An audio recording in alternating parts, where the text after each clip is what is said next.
Uwiteka Nyiringabo, Mwami Imana ishobora byose, ndagushimiye kubw'amagambo meza, amagambo yo guhesha umugisha abanyarwanda, amagambo yo gukomeza abanyarwanda, amagambo yo gukomeza igihugu cyacu, amagambo y'umucyo, amagambo yirukana umwijima. Komeza ubutwari mu banyarwanda, buri wese akomeze gushikama kandi akomeze kuba maso kugira ngo muri iki gihe tugendere mu mucyo wawe. Urakoze kuko Imana yumva gusenga, sengeye igihugu cyacu, ugihe umugisha, ugishyigikire, ugihe imbaraga. Reka dusome ijambo ry'Imana riri mu Bacamanza igice cya 6 umurongo waho wa 11 kugeza ku wa 13. Twongeye kugusuhuza wowe ukurikirana channel ya Power Comedy, aho waba uri hose, waba uri mu bihugu bya kure, waba uri ku mugabane w'Iburayi, ku mugabane wa Aziya, ku mugabane wa Amerika, cyangwa se ku mugabane wa hano muri Afurika, cyangwa se ukaba uri mu mpande enye zigize u Rwanda, mu majyepfo, amajyaruguru, iburasirazuba cyangwa se iburengerazuba.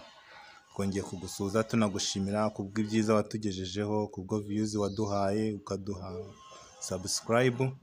Ariko n'ubu ngubu niba ugeze kuri iyi video, ihutire gukora subscribe ubundi dukurikirane 5 kuri 5. Uyu munsi rero nkaba nagiye gusura umuhanzi muzi nk'icyamamare, wo nta wundi yitwa, arabibwira ariko yitwa Jean Paul Museni, andi mazina ye ntabwo tuyazi, niba ari ay'ubuhanzi cyangwa se niba ari ay'ababyeyi be bamwitiye, ibyo araza kubitubwira mu kiganiro. Ni umuhanzi rero umaze kubaka ibigwi muri gospel nyarwanda, ndumva ayigeze kure. Nta wundi rero n'uyu nguyu muramubona, natwibwire yo kudutera amatsiko. Nitwa Ngendabizi Jean Paul Museni, ndi umuhanzi, ndi n'umuvugabutumwa, nkorera hano mu gihugu cy'u Rwanda.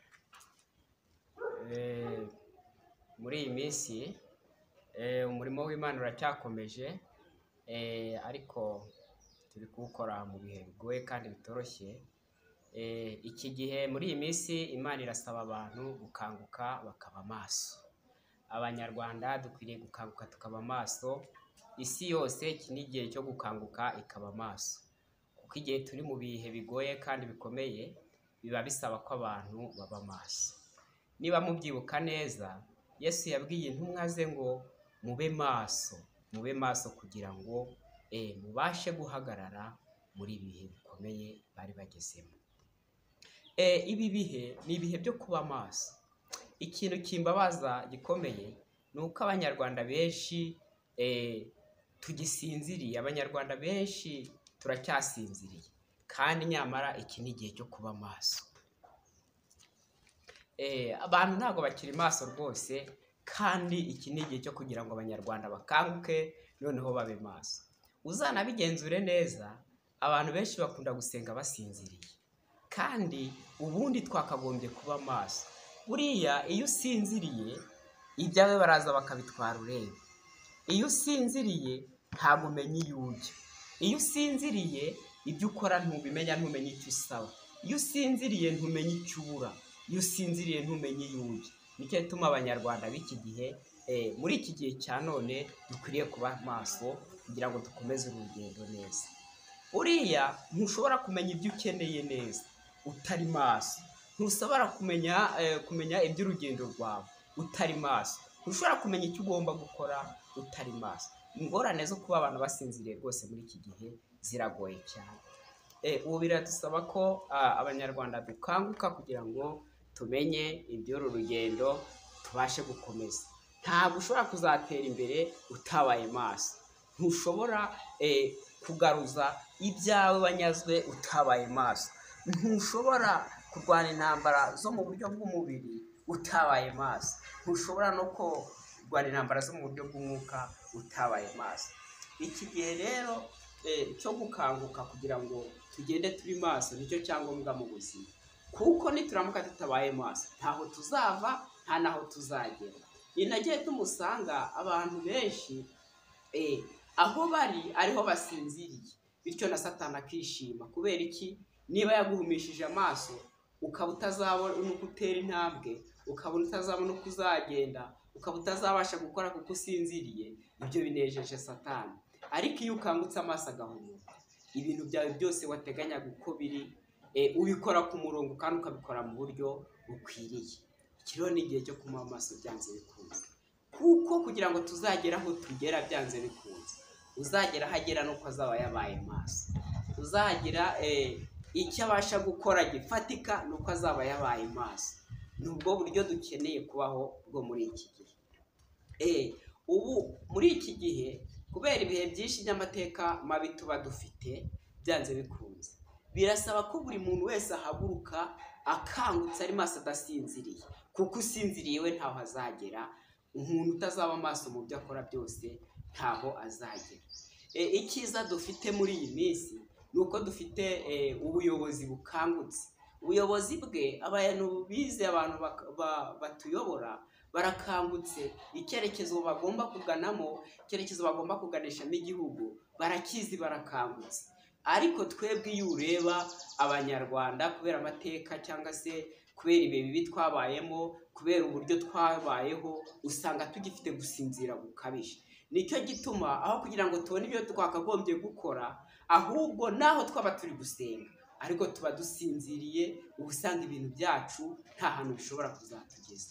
Mureke tube maso, mureke, dore abayobozi b'igihugu bo barakangutse rwose, biragaragara icyerekezo bafite ni kizima, ariko abaturage turacyasinziriye. Banyarwanda, mureke dufate igihe, dukurikize abayobozi bacu, dukanguke, nibwo tuzabasha kugera aho tugera. Naho umuntu ugisinzira ugisigaye inyuma we, ibyo rwose nta hantu wagera. Niyo waba uri gusenga ariko usinziriye, nta hantu wazagera rwose.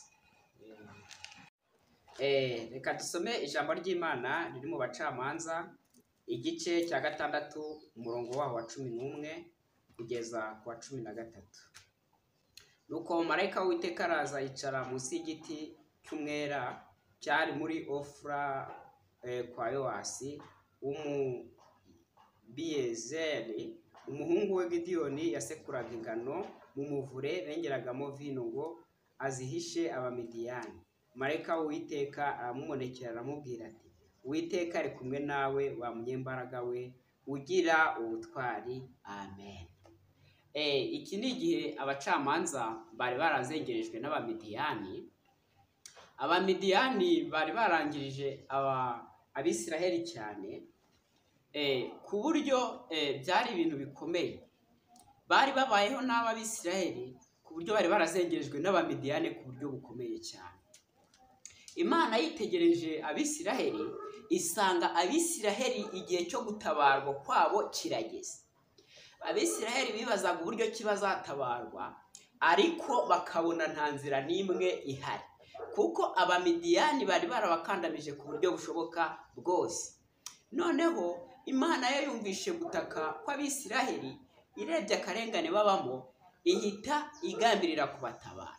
Nibwo yahagurukije umuntu bita Gideyoni. Aramubwira ati, Gideyoni, ni wowe ugomba kurengera ubwoko bwanjye, ni wowe ugomba kubutabara. Gideyoni ahangaha niho yabwiraga marayika wari umubonekeye ati, ese ko ureba n'umunyantege nke, nkaba ntashoboye mu nzu ya data, urabona ibintu nzabishobora? Ariko Imana iramubwira iti, Gideyoni, humura, uri umunyembaraga, ni wowe uzarokora Abisiraheli mu maboko y'Abamidiyani. Reka mbabwire muri iki gihe bene data, ikintu tubuze kwizera. Ibidukandamiza nubwo ari byinshi, ariko dufite imbaraga z'Imana ishobora byose. Gideyoni wacu arahari.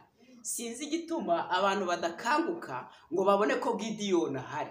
Gideyoni warahagaze, Gideyoni ari mu kazi, Gideyoni Imana yaramuhamagaye, Gideyoni Imana yamuhaye ubwenge. Gideyoni ni ubuyobozi dufite muri iki gihe, ariko abantu bo barasinziriye. Ubutabazi burahari, ariko abantu barihebye, abantu bibereye barasinziriye, abantu bibereye mu maganya, abantu bameze nk'abiyahuzi. Kuki mudakanguka ngo mumenye ko Gideyoni ahari? Ni ukubera iki? Gideyoni arahari, nimuhumure, ni umunyembaraga. Gideyoni ubutabazi turabufite, nimuhumure. Gideyoni rero Imana nibwo yamwimitse, ajya mu Bisiraheli, arabarwanira intambara zikomeye. Iyo usomye iki gice cyose ubona ukuntu yarwanye intambara z'uburyo bukomeye bwo kurwana kw'Imana. Iki ni igihe abantu bihebye bavuga ngo igihugu cyacu nta mbaraga gifite, Abanyarwanda turi abakene, Abanyarwanda ntibishoboye. Reka da, ntabwo ariko bimeze. Ahubwo icyo kibitera ni uko mudakanguka mu bitekerezo, ahubwo turasinziriye, tugakomeza kubona ko turi abanyantege nke kubera ko dusinziriye. Burya umuntu yasinziriye igihe cyose ari mu bitotsi ahora yumva intege nke mu buzima bwe. Ariko mushatse abanyarwanda mwakanguka, kuko dufite Gideyoni w'umunyembaraga. Gideyoni yarwaniriye Abisiraheli muri icyo gihe, Abamidiyani baraneshwa. Abamidiyani ibitero bari bafite mu Bisiraheli byose biragenda bihinduka ubusa, Abisiraheli babona gutabara.